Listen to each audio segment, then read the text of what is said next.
So now we've sort of we've gone through that pain. The company as a whole Always is in pain. Always in pain. Always but, in pain. Levels of pain. Yeah. We've now in profit. Yep. Varying degrees of profit. Yep. But consistent. The divisions are all working harmoniously as they can do, but there's a little bit more work. Still a bit more work to do, yes. And you're looking to the future. Yep. You brought on Gary Wilson to help strategically. So rather than think about the individual or individuals that you're bringing on board, what's the mindset, what's the thought process behind that?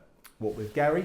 Well, not just, as I said, it's not, I don't want to focus on an individual. It's the strategic thinking of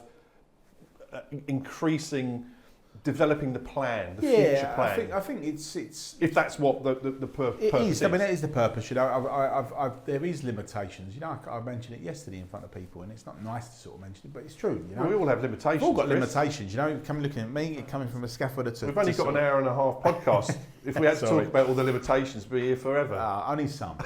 But you look at it, you know, I'm a scaffolder by trade, you know, so coming into sort of with sort of trad, fortunately cut my teeth into that, been involved in a sale process and obviously lived and breathed the other side of it, you know, so yeah, you know what you're doing to a certain degree, but when you now come to that point where TEXO is becoming bigger and bigger and bigger in different market sectors that you're sort of used to, in a different service than you're sort of used to, you come to the point where you start to just suddenly think, oh my God, I don't know if I can do it I don't know if I can get it any further. And that's the worry, you know, I don't want to be that person, but I understand my strengths and weaknesses. So that's why you needed to kind of find someone. Yeah, I've got the ideas. I know what I want to do with the business, but can I actually implement them? Probably not, you know. So I needed help for someone to come in that's been there, seen it, done it, you know. Worked in different sort of countries. I've always had that ambition that I'd love TEXO to be in different sort of countries. You know, I think we had the meeting the other day. You was in it, Rush. You know, there's certain countries that are crying for a kind of a TEXO. We'll come on to that. I'm talking about the expansion plans. Yeah. Okay. So that's what I'm saying. So for me, it's market sort of different sort of different countries that we could really have a good foothold in. But the whole time, going back to it, because we're 6 years old.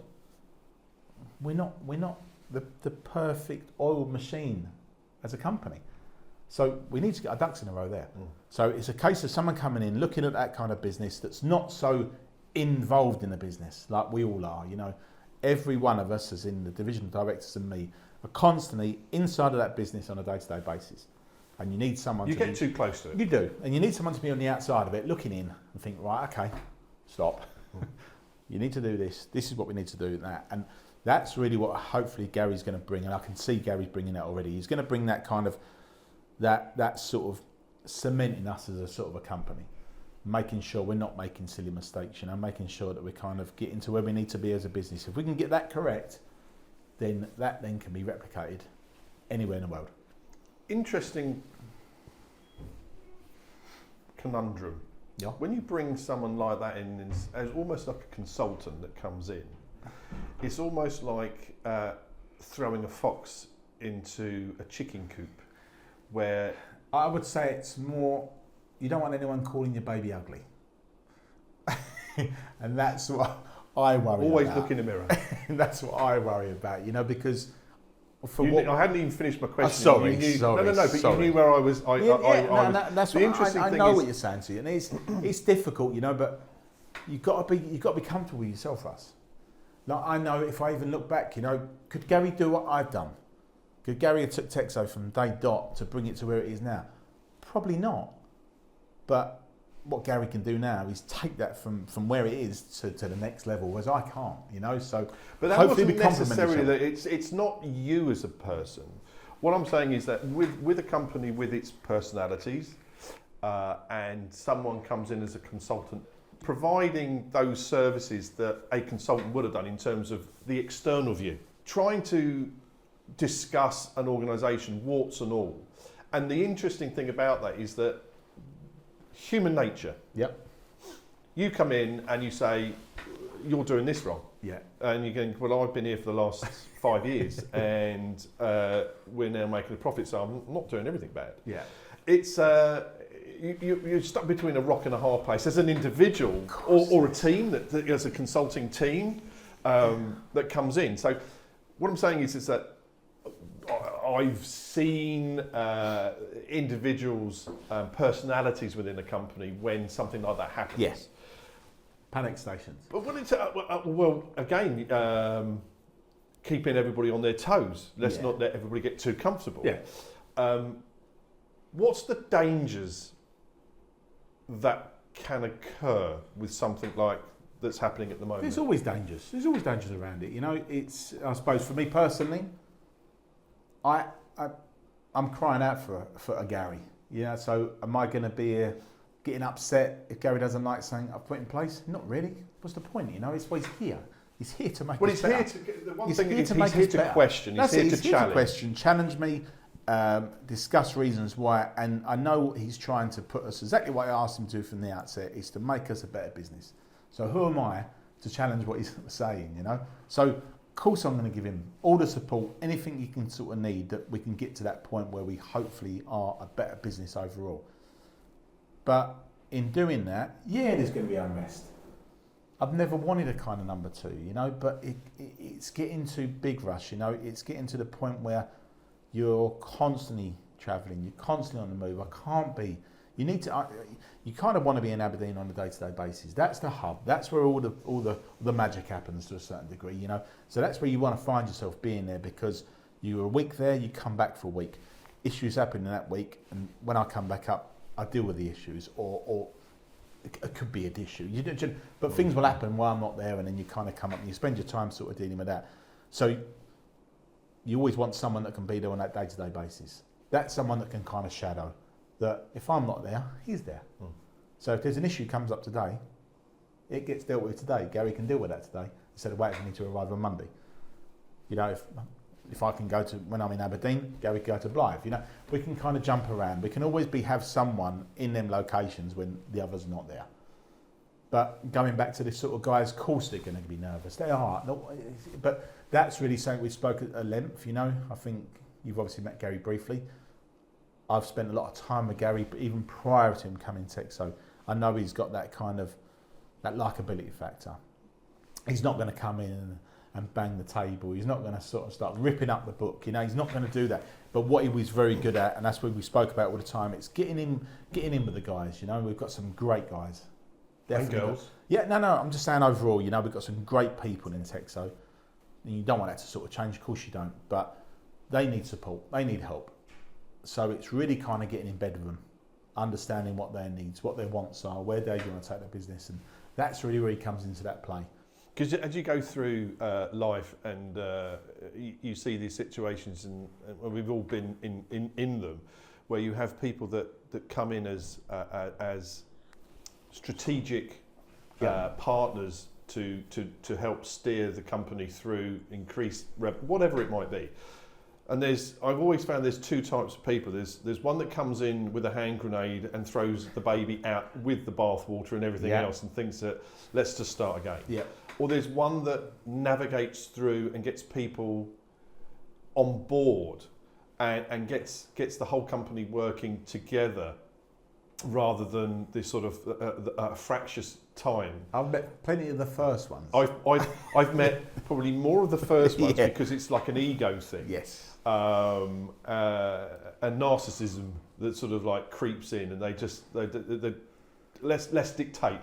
And I as you said, I've briefly. He's definitely the latter. Yes.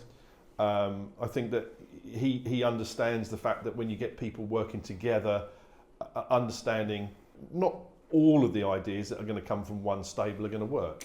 No, so of course I think he's going to be that individual that helps to mould things, to make sure they're moving in the right direction. It's sharing that, you know, it's sharing what my ambitions are, what I want to take the company. You know, I think we're very aligned of where we want to sort of take the business. But as I said to you from the outset, he's the person that can help me. Well, he's the person that's going to drive it. Whereas I can come up with the ideas, and he's the one to be able to implement them ideas, because I'm coming to the point where I'm not sure how to implement that. Whereas he will say, I can do that, don't worry. and that's really where it works. So I think it working very well as that kind of partnership of, hopefully we build that kind of trust. You trust me, I trust him, and we just kind of just build it to where it needs to be, you know. And I've got someone, a shoulder to cry on, which has always been lacking, because as I sort of said yesterday, even in the sort of roadshow, you know, it's got, as I said, got great guys around me with the divisional directors, but you can't be seen to lean on one of them because it upsets. So you can't really have a favourite. Well, no, you can have a favourite part of the business. You can't have a favourite person. Do you know what I mean? So it's difficult because you don't want to upset the other 7 by them thinking, well, why is he spending all his time with them? You know, you can't have that. So because I like you more than the others. So I suppose it goes back to, at least with Gary, you know, everyone knows what he's doing. Everyone understands what part he's playing in. So for me and him to kind of have that time of discussing stuff, no one can get jealous. Turnover versus profit. Yeah. What's the Profit? it's profit. Yeah. Yeah. So it really doesn't matter whether it's 5 million, 50 million, 500 million. And you mentioned earlier on about that sort of threshold of where, and I remember in previous company that there was a threshold. Yeah. There was a comfortable turnover. That meant if we reached that, life was good. Yeah. After that, it was just pure greed, and actually it created more issues. Yeah, but you've got to remember that you go through them sort of issues before you find that comfortable sweet spot. Exactly. It took us years. Yeah. You know, I mean, we're obviously talking about trad. You know, it took us years to get to that point where You knew exactly where that threshold was. we knew what was Achievable good, with the workforce. achievable, Yeah. a good achievable sort of turnover and a great bottom line. That's what we needed to worry about. So we didn't have to go above that turnover. So it gives us that opportunity to just tweak that bottom line figure, you know. So are you And that's the ideal world of where we want to be, you right? know. Are But you there? Do you think you know with the structure and obviously why? I think we're getting there. I think I was probably a little bit disillusioned, yeah, I suppose so. I was kind of, I had a figure in my head where I thought TEXO would be as a company, and we smashed through that. And I'm thinking maybe that's still not enough, you know. But I think we're getting there. I can feel that we're getting to that point where that's going to be our number. It's because obviously when you've gone through the expansion and you now have, it was interesting in the roadshow, certain departments where we've got 35 people. Well, that's great. Those 35 people need feeding. Yeah. And then you've got 40 people in another division, you've got 25 in another. And that's salary. Combined salary, you think, right, okay, well, each month we've got to have bomb. That's why the framework's so important, to make sure that actually, before you wake up, those elements have been paid for. You know, then people have got a job to come into every single day of the week, and that's what you need to remember. So, yeah, we've got our staff in place, we've got our offices. So now, when you look at where we're hopefully probably not by this year, but say by the end of 25, that's where I think our magic number would be. And everyone will still be gainfully employed, and then we can then start to think, right, okay, now we need to turn our attention to that bottom line. That needs to go up. So how are we going to get that bottom line up? But then what comes with it, the beauty of it, Russ, and it's the beauty of where we sort of trade is, once you understand your sort of plateau, and you can build them frameworks, and you can keep that repeatability business sort of coming in, and that figure is achievable year in, year out. What that does do, it gets you that point where you don't need to take risks when it comes to new customers. You can get to the point where you know, like, I've got enough customers to give me that level of turnover. It reduces the factor of greed. Yes. It stops you getting to that point where you think, oh yeah, it's going to work for him. I know he's a bad player, but do a job. You don't need to take that risk. Because you know yourself, like, look at the trad days, you know, as we said, that comfortable that comfortable turnover, and that was the downfall. That was hard for me, you know, because going back to it, and I don't want to dwell on it too much, but you had that comfortability factor of what you've done and a healthy bottom line year in, year out. And I suppose when you sort of bought out, they want growth, which you completely appreciate. You know, who wants to buy a company and not get growth out of it? But the irony of that is, though, you know what that comfort factor is. But it doesn't matter to them, does it? And not that I would probably say they think they know better, and and in some cases they do. I'm not disagreeing with it, you know. But it hasn't worked though, has it? No, but what I'm saying is, Russ, what I'm getting back to, that was the embarrassment factor, because we got it to that point, and we had our great customer base around us. So all the people I didn't want to work for, I wouldn't even pick the phone up to them. All of a sudden, there's some growth needed, and I'm thinking, okay, I better go and scrape the barrel. I better go and speak to Charlie. And Charlie never paid last time. As soon as you ring Charlie up, he's straight away, what are you doing? Why are you ringing me? What do you want to work for me? A little change of heart. Yeah. And that's it. And then the downfall starts, because all of a sudden, my best guys working for my best customers, I now have to keep an eye on Charlie, because Charlie's probably not going to pay me. Charlie's going to try anything he can to not pay me, so I make sure my best scaffolders are working for him, and then not some of my best scaffolders start working for my good customers. And before you know it, the pack of cards starts to just follow you. And that's where you are, you know. So you don't want to get back to that point. You want to get to that comfortability factor. So we look and we look into the future now. Where does still some of the issues lie? I think for me, you know, it's a hard one, because I think the issues lie with us. You know, I think when you look at TEXO overall, and you've been in these meetings, Russ, you understand what we are, what we're trying to be as a sort of a business. We fix so many problems for people. We can cater for so many people's needs, you know, of exactly what we offer as a service. But it still looks like sort of eight services, I would. You know? I'll pose you this question as well: is you can create. Well, you can. So you can create the ambience with the different teams, that we are a one-stop shop. Yeah. With this full service agency. But are those individual units projecting that as they should be? No. Is that what? No, I don't mean it's. I don't think it's them individually. I think it's us as in a company. I think there is still a lot of questions around TEXO of exactly what we offer. People will probably turn around and say, "I do everything," and we don't do everything. We do a lot. Do you know what I mean? So it's really trying to sort of. I think I just want to get to that point where we don't talk about engineering fabrication. We don't talk about workspace solutions. They're just a service, you know. So it's how we kind of look at the company overall and start to package them. That it's not portrayed as 4 parts of the business. That's just a package we do. You know, that's package 1, package 2. You know, that's really what we want to get to. You know, because it makes life easier for a customer to understand that. Well, hang on a minute. If I make package 1, that's going to take care of all my needs. So it's how we kind of position ourselves, how we kind of start to look on the outside world. Yes, that's going to cause issues internally. Of course it is. But that's something we need to kind of deal with, because the guys would sort of understand what we're trying to achieve. But I think that's where we are now. You know, I think we're there. We've got the sort of 8 services. It's just now how we sort of manoeuvre them and shape them and make them look.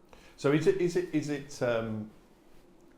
You know, I have a vision for how the next sort of 12, 24 months of actually achieving exactly what we're talking about. Yeah. That's what sort of bringing it in towards the tail end of the interview. It's the process now is about establishing those 8 services to become 7 shortly, because support services will be combined within engineering and fabrication. Yeah. It's about, and we've been doing this actually recently with some clients up in Aberdeen for the increase the longevity of a project. Increasing the lifespan of a project, whereby we can demonstrate through a single asset the different skill sets that TEXO. So we're not talking about the individual divisions any longer. We're talking about the facilities, the combined service. Yes, the services that they offer, and it's actually allowed some of the directors to have almost like an epiphany moment where they suddenly think, oh, okay, well, actually, I can win this, and I can win a lot more by not saying that there's 8 different companies or 8 different services, that there's a singular company that delivers anything you need around X, Y, and Z. And it's the discipline that they're offering, whether that's rope access, whether that's modular buildings. Do you think that's something that needs to be developed further? Yeah, and that's what I mean. I think the proof's in the pudding. You know, we've carried out these projects, 5, 6 parts of the business working together, and it's fantastic to see. You know, because they're each kind of getting their own part of that sort of that project. They're working together to make sure that's still delivered. And it's fantastic to sort of see, you know. So it's achievable and it's done, and we've done it many and many times before. So, but then the guys can quite easily fall back into one of their own sort of projects just on their own, you know. So they start to become a little bit insular, and it's really trying to keep that together. So I think it's going back to what we sort of said about with Gary, you know. Gary's here for a reason. Gary's here to take my baby and make my baby better, you know, and that's it. So I've got to rely on him to sort of, or trust him enough to sort of make sure he does what he's supposed to do. Vice versa, he's got to trust me to make sure I back him all the way along. And the guys have to understand that anything we do when it comes to internally, externally, shaping it, moving it, doing what we do, it's never personal, you know, it's what's best for the business. And that will then start to shape whether everyone's understanding that, yeah, this is all to do with TEXO. It's not to do with workspace solutions or workspace or engineering fabrication. This is what's best for TEXO. And we have to trust each other enough that that's the reason why we're sort of doing it. Well, we touched on that briefly yesterday about one of the achievements made in the first sort of 3 or 4 years was breaking down or eradicating egos and that silo mentality. I think the short-term pain of this sort of strategic movement will bring those egos, could potentially bring some of those egos and the silo mentality back out. Yeah. But then they have to, in one respect, believe in the bigger initiative, and that's going to be a battle. Do you agree? Of course it is. It's always going to be a battle. It's an ongoing battle, you know, as we sort of spoke about the egos. Because there was a question that came out yesterday in the roadshow from one of the directors about what's happening. Yes. And it just made a little, not a sort of an arrogant grin, but I'm fortunate enough to sort of sit on the sideline and really just, in a way, I see so many things happening, and I can react and create communication strategies that I know are going to be the best thing for the company. And not a lot of them are going to like some of the things that we do, but with pain comes gain. Yeah, yeah. And I think we've always got to remember, we're giving the customer what he needs. Do you know, that's the thing. We're giving exactly what they need. You know, so it's just how we sort of present that to a customer in a repackaged format. That's the way it really is, you know. But nothing should sort of change internally. That's an interesting thought because, or observation, because every time when we create or we work with different teams to create communication strategies, one of my first conversations or lines is, I don't really care about what the business does or is what the consumer wants, what your customer needs. So stop thinking about it internally. Yeah. Which upsets so many people. I've often gone to the coat stand and taken my coat and left because they don't like that reality. It is all about, the only reason that those individuals are employed in that company is because the client, the customer, actually is paying. If you haven't got customers, you haven't got business. Exactly. And it's so often overlooked. It is. They are. If not constantly. They are always been, for me, the main part of business. Yeah. How does that customer or client think? How does he? Yes. What do they want? How can we make their life so much easier? Yeah. And that's it. You know, and when you start to sort of, as we said, you know, look at what we've sort of done with sort of the extending the life cycle. You know, putting something together like that. You know, completely moved away from actual services. Engineering fabrication. It wasn't like that, you know. It was just. I've never actually asked you personally. What do you thought of that? Oh, that's brilliant. It's because you never told me. But I know you don't tell me that. No, the only reason being is because it's probably something again that I've been talking about. You know, your shortcomings. It's something that's always been in the back of my mind. But how do I do that? how do I? But It's selling all, that, it's all right putting on a bit of marketing.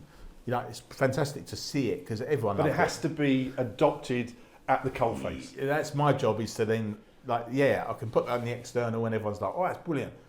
But then I've got to go and try and say to everyone, You will need to adopt that. This is how we're But going it to was work. the challenge, the interesting thing with doing that particular campaign or initiative was a very different way of breaking down or moving towards that end goal or towards that goal.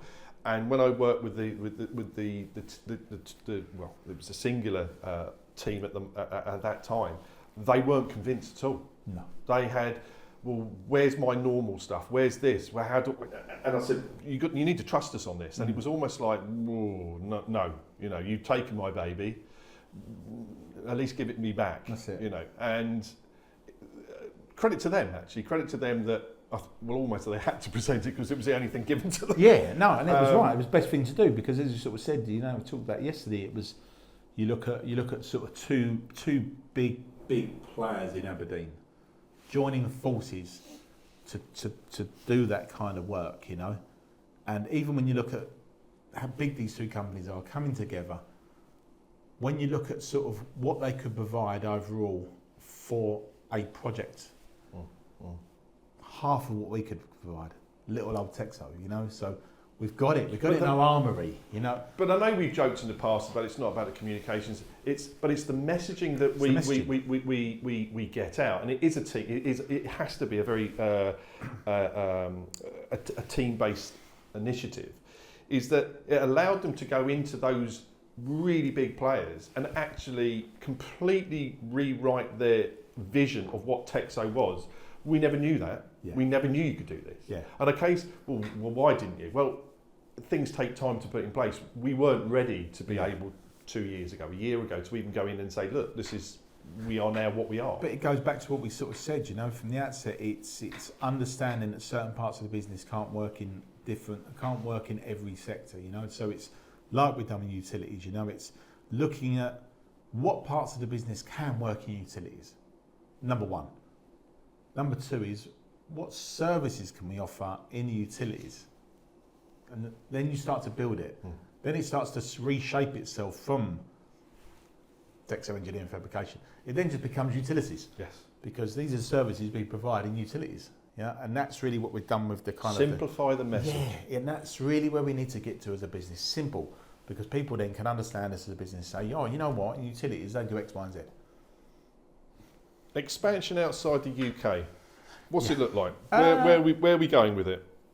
Nowhere at the moment. Can we go to the Seychelles?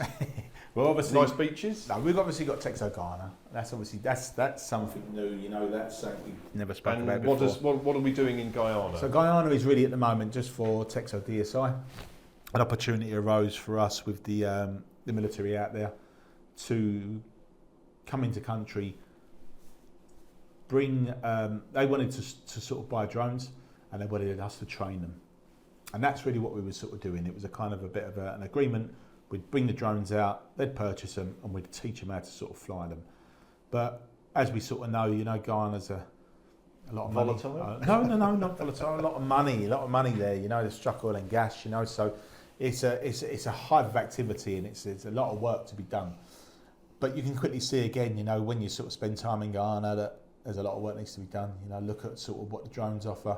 It's a carbon copy of what we do here. They need infrastructure. They need the sort of overhead power lines. They need agriculture. It's all the things we do on a daily basis. Forget the oil and gas at the moment. There's so much to go after. But we knew that the only way we could go after it was to really sort of have an entity, TEXO Guyana. So there's a base out there. Had to start sort of employing local Guyanese and building that. You know, and that's really what we started to do out there. But again, it's the business model out there is all about training in country. We don't want to flood it with UK expats, and we don't want all them out there. You know, we want to. There's enough people in it. Well, I'd like to say there's enough people in Ghana. There's not, believe it or not. But there's enough people we could teach. We could teach that skill set. Even the companies over at power lines. You know, we can teach their staff, their inspectors, how to do it by drone. Yeah, so that's really the business model out there. It's going in, training, giving them the skill set. Yeah, there's going to be certain elements that we can never train them to do, that we have to do ourselves. And then when you look at the data, how we sort of look after the data back here, we'll still do that, you know, because that's down to them. But moving forward, that's where the TEXO comes in. Once we can get sort of DSI established, World domination. no, established in sort of Guyana, you know, then you want the rest of TEXO too. But that's a long goal for us. But then if we can get that right, then that business can be picked up and moved anywhere, you know, and that's really what we want to try and do. So for me, I'd love to be in the UAE, love to be in America. How long, how many years before we get there? Who knows, you know, but... It's world domination. We'll see where we are in a few years' time. Not. Chris, that was really interesting. Thank you ever so much. Thanks and we very won't much. leave it so long next time. No. Okay then. Thank you, Russell.